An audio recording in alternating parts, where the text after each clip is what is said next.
আজকে এসেছিলাম নাজিরপুর রসুনের হাটে।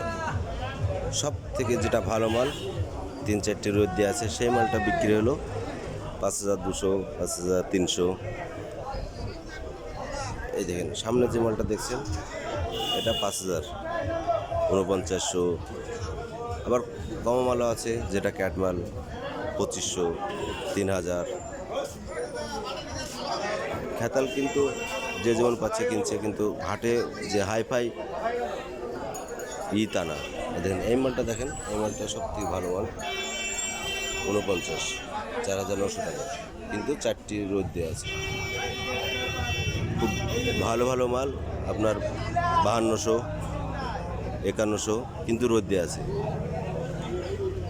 তাহলে আপনারা ভাবেন যে কাঁচা মাল কত দামে কিনবেন, সেটা আপনাদের ব্যাপার। যে যেমন পাচ্ছে সে যেমন কিনছে, কিন্তু হাটে রসুনের আমদানি অনেক। আর সব থেকে টপ মাল হাটের মধ্যে, সব থেকে টপ মালটা 5200, 5300 বিক্রি হয়েছে, তাও রোদ দেওয়া, একবারে কাঁচা না। 3-4টি রোদ দেওয়া আছে, 2টো রোদ দেওয়া আছে। তো এইভাবে হাটের মাল বিক্রি হচ্ছে, কেনাবেচা হচ্ছে। আপনার গড়মালটা 4000, 4200 এরকম দামে বিক্রি হচ্ছে।